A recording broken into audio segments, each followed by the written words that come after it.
Want to know how we drink? We drink sexy. And it's because we drink 500 vodka. It's gluten-free, corn-based, and offers 3 premium products that is unmatched in the market today. Super ultra premium neutral, coconut pineapple, and strawberry lime. It is available in Total Wine stores in San Antonio, Texas, and Austin, Texas. If you want to vibe with us, then drink responsibly. Drink sexy. Drink 500 vodka.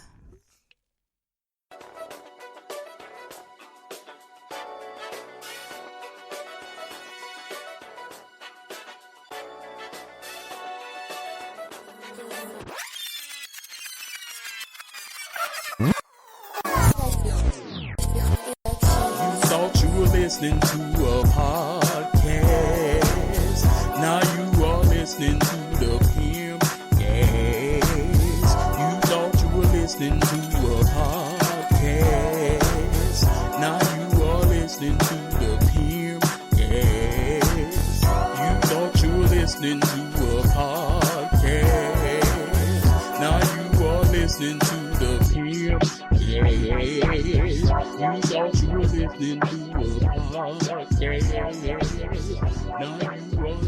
to a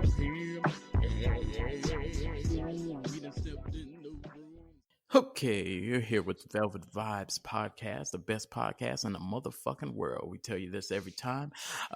We know Corona's going on. We know that we are staying away from each other. So I reached right through the computer and grabbed Mr. James Trotter right from the Velvet Vibes podcast group. Go ahead and raise the roof real quick for him. And there you go. What's going on, man? Hey, what's going on, Velvet? Good to hear from you, man. Thanks so much for having me on. I really appreciate it. Indeed. Something tells me you're cooking with grease on the front burner today. So now, everyone that's listening, first off, before we get into the other stuff, I need to know, what is this space rhyme? Because I'm curious. I read it when you sent it to me, and I said, I'm willing to have this conversation. What is this? Sure. So Space Rhyme Continuum is the collective I'm a part of, and we're kind of diversifying at the moment, going to different facets, but originally we were a freestyle theater. So what we would do was me and my 2 friends, Pestilence and Benny Fax, and we would do rhyming improvised sets, right? So it'd be like Whose Lines It Anyway or Wild and Out, but it was all in rhyme, and it was a little more plot oriented than a lot of the stuff they do. And so, we'd go to the audience, ask them a question like, can you give us an unusual job? Can you give us a place you'd like to go? And then we'd improvise a scene based off of that, all in rhyme, all, to a beat and all that stuff.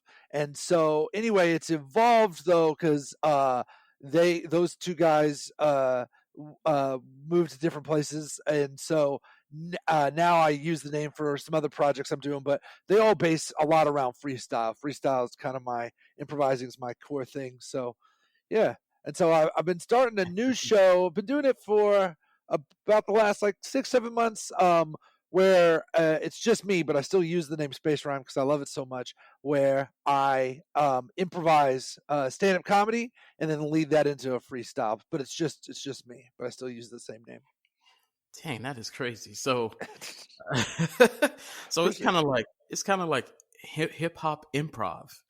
Yeah, totally. Yeah. It's exactly what it is. I don't know if you ever saw this show. It's called The Lyricist Lounge Show. It was on MTV for 2 seasons in 1999 and 2000, and that was like a hip hop Saturday Night Live. And, yeah. You remember that? Okay, cool. Sometimes people don't remember it, and so we're and for people out there listening who haven't ever heard of it, a handful of the sketches are on YouTube. But they had like Mos Def as a guest. They had Snoop once. They had Common a couple of times. Onyx, they did one with them, and so yeah, it's really cool. It was Wordsworth. Probably my underground heads know who he is. He was one of the main cast members on it. And yeah, it was dope. And so we're kind of based around that, except we're improvised. Hell yes. Is there any way we can find anything like that, or is this something y'all do live only?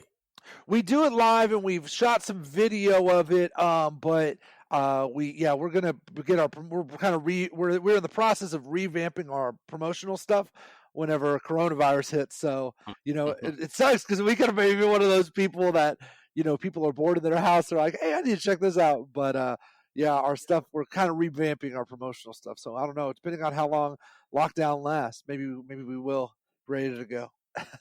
Besides like you just mentioned, the coronavirus, how hard is this affecting you as far as business wise? Business wise, it's been a little tough, but I have some other avenues, streams of revenue, and so that's been I've been okay, but it definitely has been frustrating that all my gigs were canceled and stuff, and that's been hard. But it's it's a sacrifice we have to make and everything, and I think a lot of us are going to come back stronger. That's of course the hope and everything, and so yeah, it's been hard, but I'm doing all right. Indeed. Now, before we decided to jump on this, we had a conversation, or not even a conversation, but I was informed that that there's something intriguing that was going on with the mental asylum. Yeah, no, I'd love to tell you that story. So right before Corona happened, my family and I had planned to go. My parents and I had planned to go see my sister in West Virginia. So my sister is getting her PhD at the University of West Virginia. So it was right before Corona, so we were able, we didn't have any other travel warnings or anything. So it was right before that happened. Is we went to go visit her, and we went to this really nice hotel. So the University of West Virginia is located in a town called Morgantown, and then we went down to this town called Weston. That's about an hour away. Stay in this hotel. So we're at the hotel, and the next morning we are getting breakfast.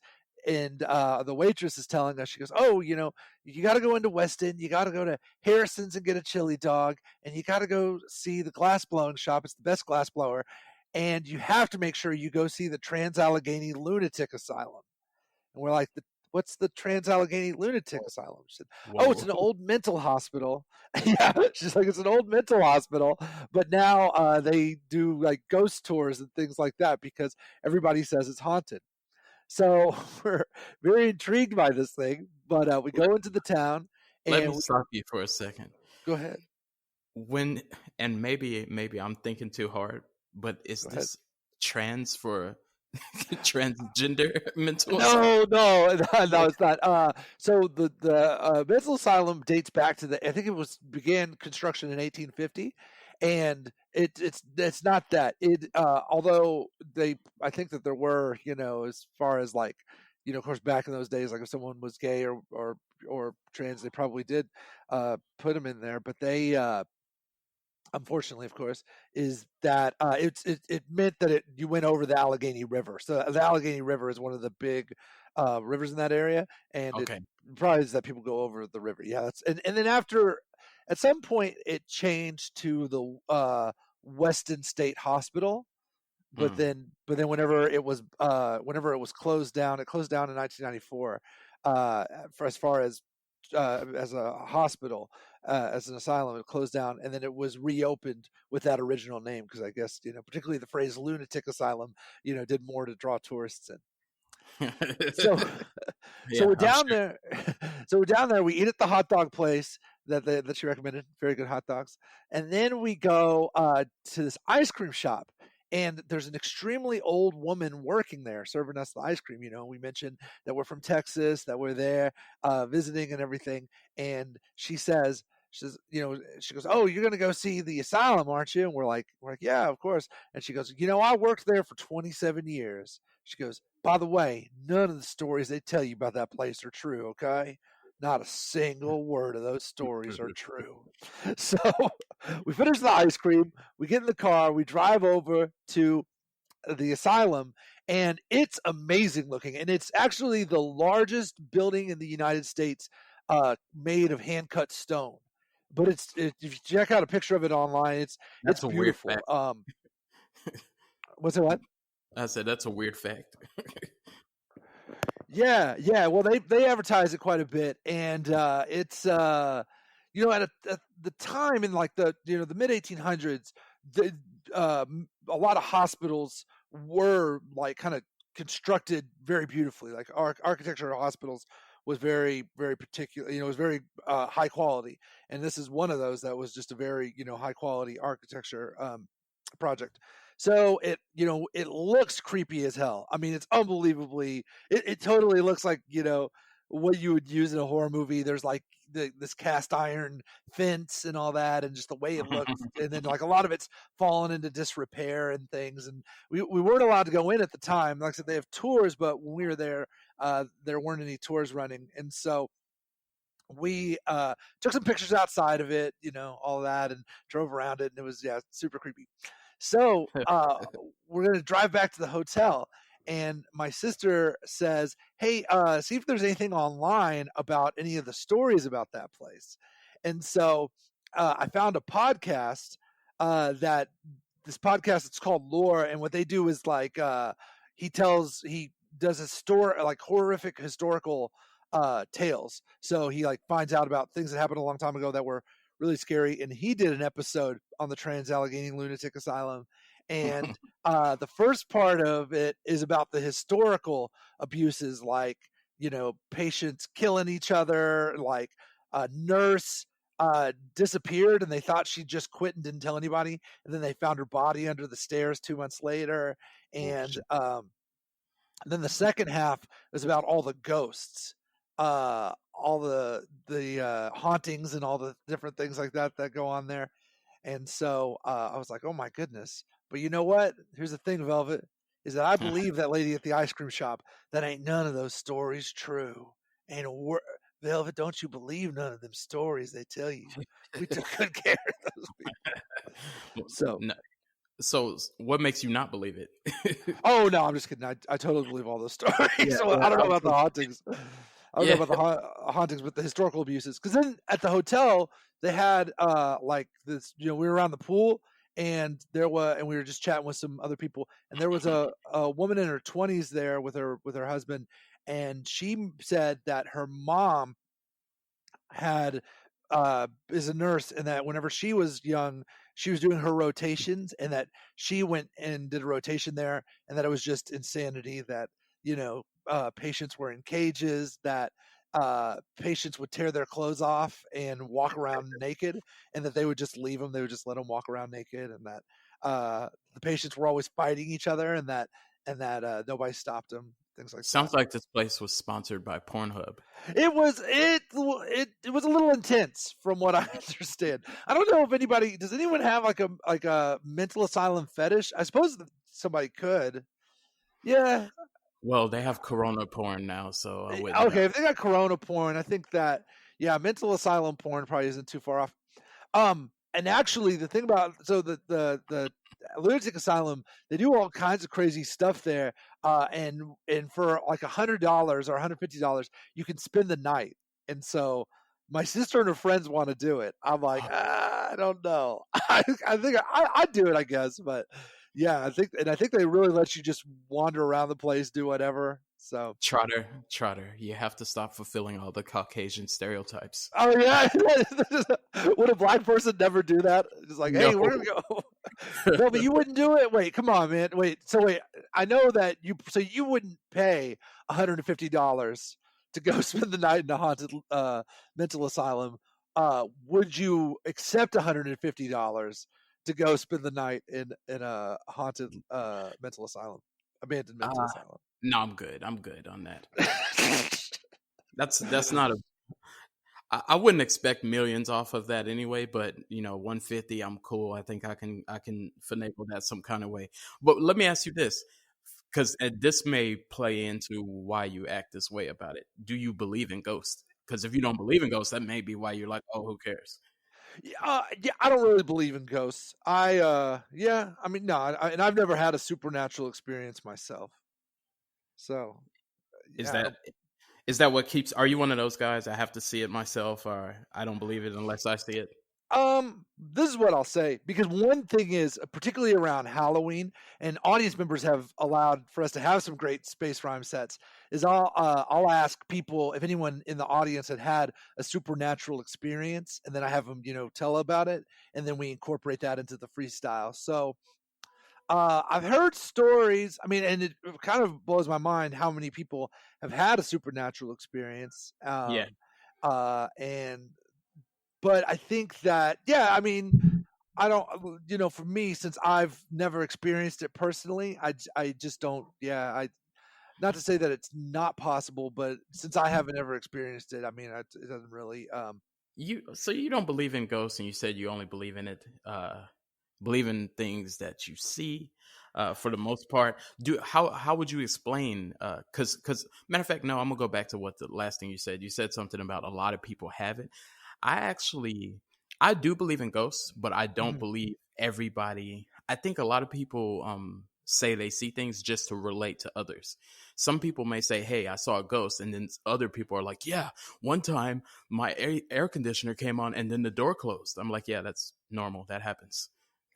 Yeah, I think, and I think one kind of going off that, which I do think is true for a lot of people, is they want to have that experience. So kind of just like what you said is that what they experience kind of coalesces with something that they could interpret it as that, just Yeah. because they want to have had the experience.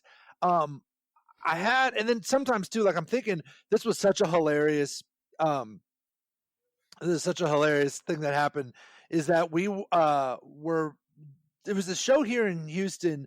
They had written a play about Edgar Allan Poe's death, and they had different artists in the community come and like they would have these poetry interludes, but they would be they were Edgar Allan Poe's work, and then so the different artists would read those, and then the actors would do the scene. And so me and a guy who used to be in Space Rhyme, we we were the guest artists that one night, but then we asked if we could do a set. And so I think it was after the play was over, we just did a short set, and I asked if anyone had had a supernatural experience, and this woman said that right after her grandmother died, she saw her spirit on her bed and all this. And I was like, well, that's something that, like, as a young kid, you're kind of very emotional. And so I can understand maybe feeling that, or, something like that being kind of an emotional manifestation rather than an actual spirit, Those are the ones I question most, especially like, Sure. even it's happened to me. Like, someone passes and it's like the next day you air quotes see something, and I think it's just an emotional form of some type of comfort, or okay, I feel good, or she's letting me know she's in heaven, or sometimes I think it's something like that, like kind of like what you're saying, that you're in an emotional moment. Now I do believe in ghosts, but I don't. I think this. I think there's a real thin line between seeing ghosts and actual, like, being psychopathic or something, or not even schizophrenic, because I think they normally hear things. But do schizophrenia cause you to see things as well? I think I think that's a different type of mental illness, but definitely people have mental illnesses that manifest with hallucinations. Yeah. And so, I don't know. I mean, I don't know enough about the different diagnoses, but clearly there are that level of delusion. Side note on that is, I have a friend who is a psychiatric nurse, and she told me that one of her patients, that his delusion is that he is the CEO of a company, and so they'll like go into his room and he'll be just scribbling on a paper at his little table, and then they'll like walk in with the medicine form and stuff, and he'll be like, "Did my secretary let you in?" And they go, yes, sir. You need to take this. He's like, well, I'm sitting here watching our stock report. He goes, we're having some mergers right now. He goes, the markets are truly unpredictable. And one thing that my friend said is that, it's really funny. And so they play into his delusions, and they're like, well, sir, blah, blah, blah. I'm a stockholder in your company, and you really need to take this medicine, sir, to improve our stock performance. anyway, my friend said that you can tell that it's time for your shift to be over, that you've been there too long, when his stuff starts making sense. Wow. Yeah. Yeah, right. So some pretty funny stuff. Hello, I'm Stephanie, the host of the Mocha Minutes podcast. It's a place where I and my weekly guest discuss current events, pop culture, sports, television, single life, mental health, or whatever else is going on that week. You can find the Mocha Minutes podcast wherever you catch your podcasts: Apple Podcasts, Spotify, Stitcher Radio, TuneIn, Castbox, iHeartRadio, or wherever else you find podcasts. Hope to hear from you soon. Bye! No, I think I feel like I do think this though. I think everybody, I always say this, everybody crazy ain't crazy. I think there are some things that we cannot yet explain. And the easiest way to explain it is to say, oh, he's crazy. So some people are clearly just gone. And then there's some people that's like, hey, I'm seeing things. And they're like, take this pill. And like, hey, I heard a voice. Take this pill. You're crazy. Go in that room and shut your mouth. I don't know if I necessarily agree with what you said. However, what I will say, similar to that idea you and I talked about on Messenger, is that could be a great plot. So I could definitely see myself exploring that to see about a story, because I think that could be a really, really good one. For the listeners out there, one of the Velvet had put up in the Velvet Vibes group about a story about the question was, if you had been the side piece for 5 years and then you found out that there was no main piece, that the person had lied about having a family and about being married, and how you would feel about that. And so so under the space rhyme umbrella, what I've been working on for a while is these narrative driven stories, hip hop stories, and I'm going to have a visual representation projected on a screen, and then we're going to perform the stories. These won't be improvised; these will be written, but we're going to perform the stories. And that idea I really, really liked. There'll probably be one we do later on, but I like that twist. That we'll probably have the protagonist be female. That she finds out that her guy has been lying about having a family, and of course this kind of relates into what we were talking about psychosis and craziness and all that. So, indeed. Now, going back into the space rhyme realm, we went off into a Joe Rogan rant for a second. Shout out to Joe Rogan. But you informed me, and I want to make sure we understand this. There was a double over anus reveal. Well, those are two different stories. But I'd love to tell them to you. So what do you want to hear first? The guy doubling over, or do you want to hear about the protruded anus? Which do you? What? Which one? The anus sounds like a good ending. Oh, okay, sounds good. So I wanted to. Thanks so much for bringing this up, because I definitely wanted to tell about the guy doubling over. So and the puns are intended. Oh yeah, they're good to go, right? Rap battling is something I used to do a lot more in my younger days, and I'll still do it every once in a while. But out here in Houston, and just kind of in general, that kind of that style where they don't use a beat, and the people have done research on each other and have clearly rehearsed their rhymes and stuff, and like that style, it's cool, that kind of style, but I'm not into it. Like I'm not really interested in it. For me to participate in is, if I'm going to rap battle somebody, there's got to be a beat. And if, the vibe needs to be, hey, we're mostly going freestyle here. Like, we're not, if a guy has clearly scripted out his stuff, I need to be in an environment where the host calls him out, So that's my preference. And yeah, well, it's just number one is, one of the big things is sometimes I watch those very scripted battles, and I'm like, man, like, what was it like rehearsing that in your living room? Like, that's just been so weird to me. Because freestyle is what I do. So, and then the second thing is that, it's that, to me, an off the dome freestyle battle is that it's like asking LeBron James, would you rather, play tennis against me or play basketball? He's like, well, wait, basketball is where I'm way more likely to win.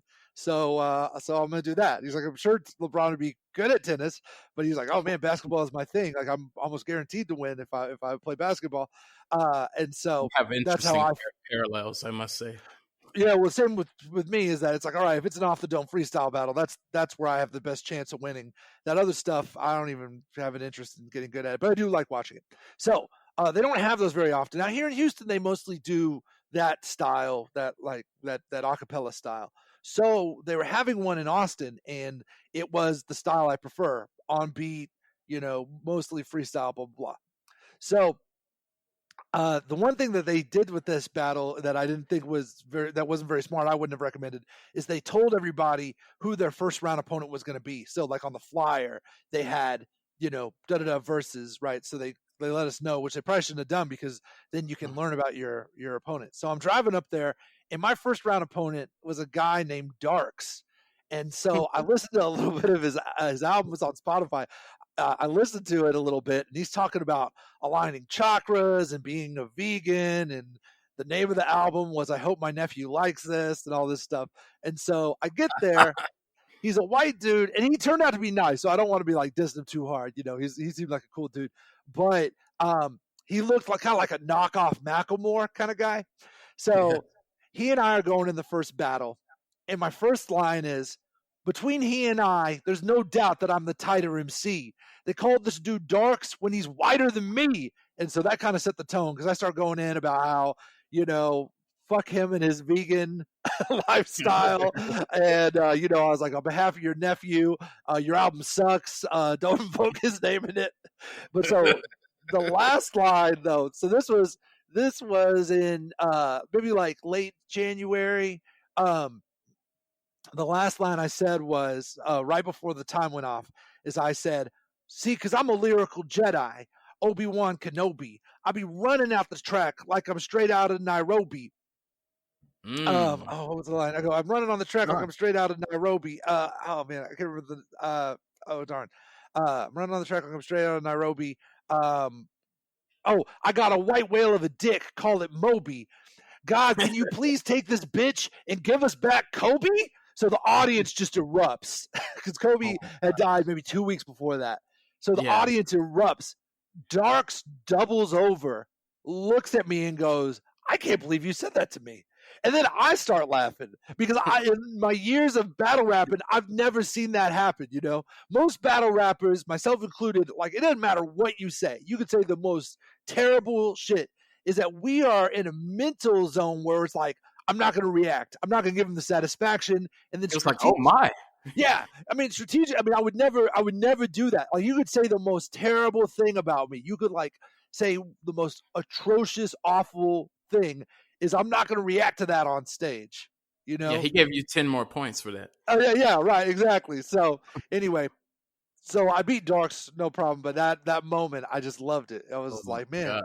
One of the first in the history, definitely the first in the history of my battle rapping, for sure. Never let them see you sweat. And it seems like he let them see him sweat naked.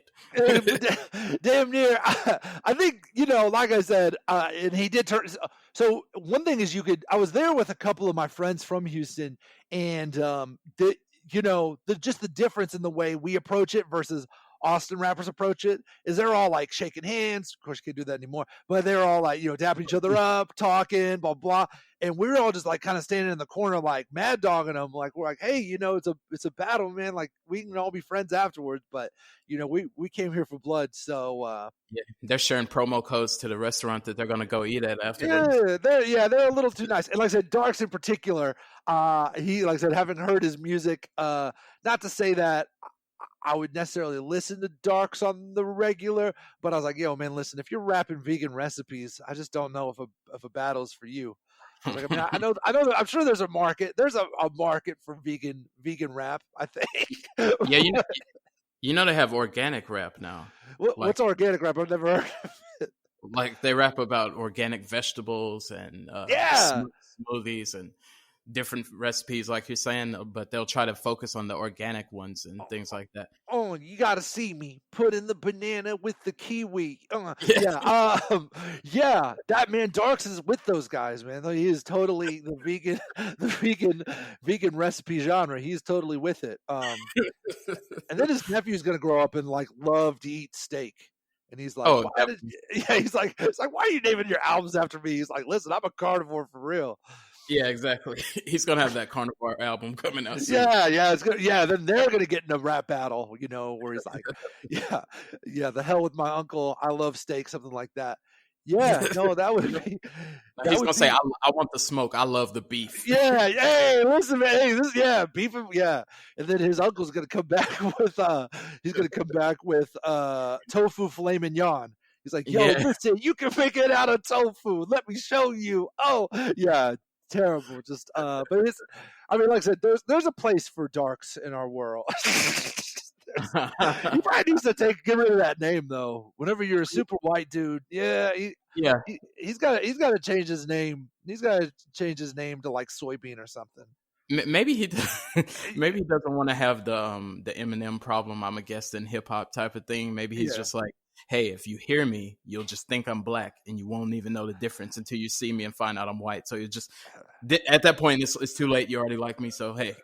It's an interesting strategy. I don't know. What are your thoughts about that? Is if you heard a guy rapping about he's like, yo, listen, you need to get your fiber on Eye of the Tiger. What if you heard somebody doing that stuff? Would you be like, who the hell is this guy? What would your thoughts on that be?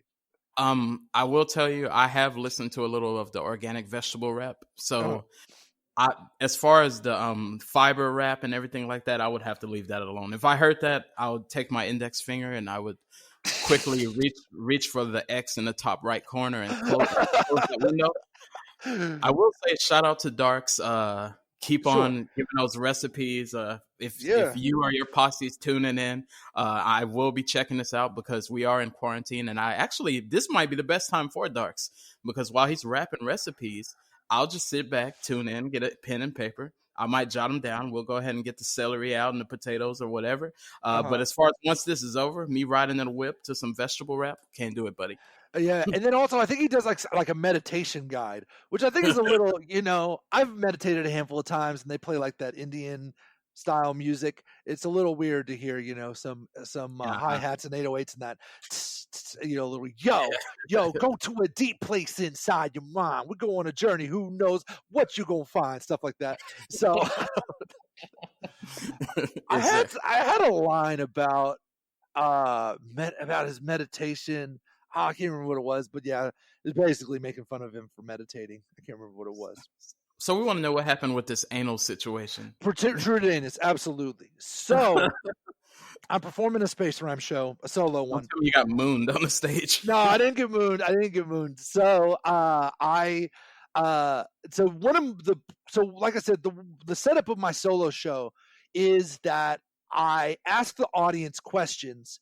And then, they're questions that are designed to get interesting information. So, and that's kind of where I came up with the idea for it. Is I was watching some comedians do crowd work on a video, and they were like talking about people's appearance. So if somebody was from, ask people where they're from, and so if someone was from like a foreign country, they kind of would do some jokes making fun of that. But they were all like very hack and very scripted. So I was like, hey, what if I designed this to get people to give me information where I didn't know what was coming? So instead of being like, where are you from? Because obviously, somebody could be from somewhere really far, but for the most part, they're going to be from, this area or whatever. I designed the questions to be stuff like, who in this room has ever traveled somewhere far away and seen something very strange? Who in this room has ever been hit on awkwardly? Who in this room has ever, like we were talking about earlier, had a supernatural experience, witnessed a crime, something like that. I get that information. What's the most unusual object you have in your house? So I ask those questions, and then people give me stuff, and then I start off by like doing improvised stand-up based off of it, and then I transitioned it into a freestyle. So one of my best questions, one of the questions I use the most because it helps me out a lot as an actor, is who in this room has the most unusual job? Because it gives my character something to do. A job kind of lends itself to that sort of storytelling and improvising. So, one of my the most reliable professions are, of course, doctors or like medical people, lawyers, and law enforcement. Like those people got stories for days. Facts. So I got one of those people. I'm in a good spot. And there's this woman in the front with her man or whatever, and I'd asked that question, and she was a nurse, and she said, she said she's a nurse. She goes, oh, I've had all kinds of crazy stories because I'm a nurse. It's like, oh, of course, And I said, what's the craziest thing that's happened to you at your job? And before she could answer, her boyfriend blurts out, she had a guy's asshole turn inside out. So then I start, doing doing bits about like inside out assholes, and all this. I'm doing all kinds of jokes off of that. Go ahead. Oh, and so anyway, so I continue on the show, go on to some other topics, blah blah blah blah. When the show's over, me and the other comedians are out in the hallway of the theater, saying, thanking the audience for coming out. That woman walks up to me holding her phone, and she doesn't say a word. She just hands me her phone. I look at it, and it's a protruded anus. It's an anal cavity coming out of the person's butt. And I'm just like going, were you allowed? You had to see this butthole. And, isn't there an element of consent here? I mean, shouldn't you say to a person, hey, would you like to see someone's anal cavity coming out of their butt? And I'm just saying that because I used to date a nurse, and I was like, aren't you not allowed to take pictures of your patients' anuses? Like, is this okay? I almost want to hit my ex up and be like, hey, so this woman did this, and she's like, I told you not to text me anymore. I go, hey, I just need to know ethically what's going on with this person showing me a protruded anus. Yeah. What? So good? She's got you worried about the policy and everything now. Yeah, I mean, how would you feel? I mean, I guess I'm asking for it.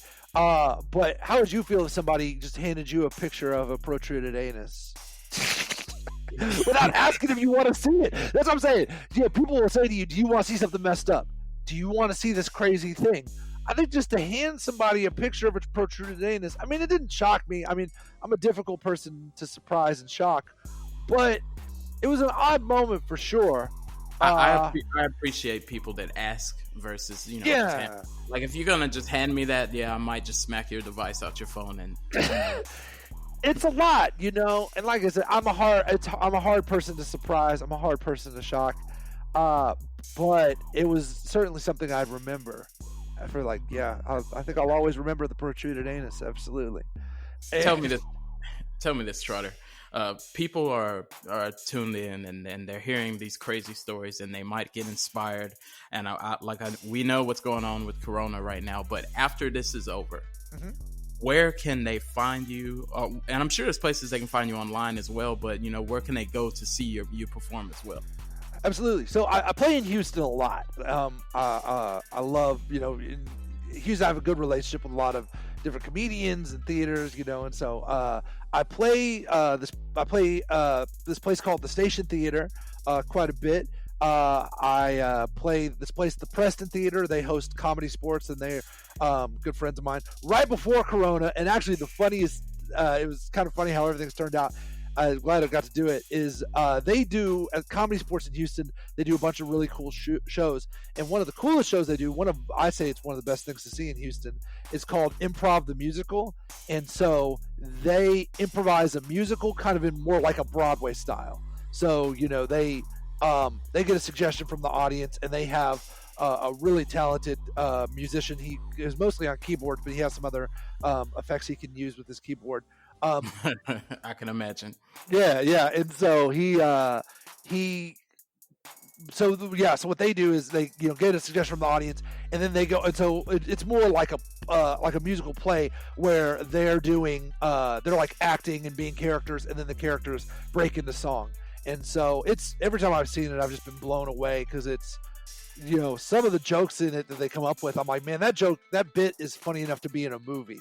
Like, that could be a movie. That's so funny. And some of the music is really they're just really talented and everything. And so they invited me to open for them, and like I said, it was right before Corona. And so the theater of the manager of the theater, who's a buddy of mine, he texted me and was like, hey, our sales for the show are usually around 100. And he goes, but I think because of the virus, he goes, our tickets are only at about 40. He goes, I just wanted you to be prepared. And I'm just like, no, man, I wanted to open this show for a long time, so I'm flattered to do it. And so I went up there, and I was drinking a Corona, and so I did this whole thing where I was like, fuck the Corona, blah blah blah. And so I think that the people in the audience now are like, nah, man, the Corona has fucked us for sure. Yeah, Corona's probably got beat fuck the Corona. right now.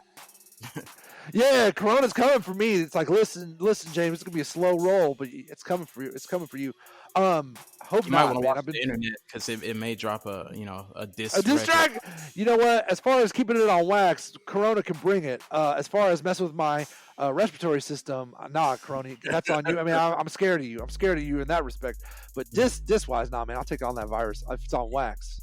It's like what you said about LeBron James doing a tennis battle or a basketball battle, right? It's gonna come from me. Yeah, that's what I'm saying about the coronavirus, is when it comes to health, but here's the thing, is that Corona might be like, hey James, I'm gonna see you in the street. Be like, well, guess what, Corona, I don't go out in the street, man, because of you. I'm staying in my house. So come for me, Corona. How can people follow you? Where can they find you online?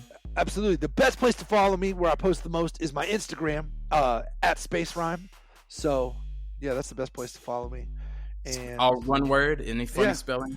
Nope, no funny spellings. Space like outer space, rhyme like two things that sound alike, but with the different consonant. Yeah, that's the best place to find me. And my personal Facebook, I post a lot on there too. But business, so people can friend me at James Trotter. But Instagram's the best, because that's and then the other people who are in Space Rhyme and kind of affiliated, I post their music as well, because we're all just one big collective and stuff. And so past members will put out a track, and so I'll just like post it, or even guys who aren't and women too, but people who aren't even, you're just our friends, will be posting their music a lot, just because they're friends of ours and stuff, and just want to give our followers content. So amen. Well, as you are aware of, we had a featured guest on here as well, the new Vibes dog. If y'all are not familiar, Velvet Vibes has a dog, and she's a member of this podcast as well, and she is expressing herself. What's your dog's name, by the way? Her name is Friday Vibes. Friday. Oh man, so you I think you're the first person I've known who has named the dog in honor to promote their podcast. It's brilliant, Yeah. My day job is being a teacher, and I had students who put their Instagram handles as under their name, and I'm like, hey, y'all don't know what to be doing. Like, listen, hey, I'm an artist, I understand promotion, but hey, writing, your Instagram and your Snapchat as your name on your worksheet, that's a bridge too far, students. Let's not do that. Because then I don't know them, obviously, and so then I'm just sitting here going, I'm like, Leprechaun Sex 69, whose paper is this? I'm like, you gotta be. I'm sure anyone who would put Leprechaun Sex on their school paper is not one of my A students, but this will probably bring a grade up. Come see me privately if you're at Leprechaun Sex 69. Indeed. Well, shoot.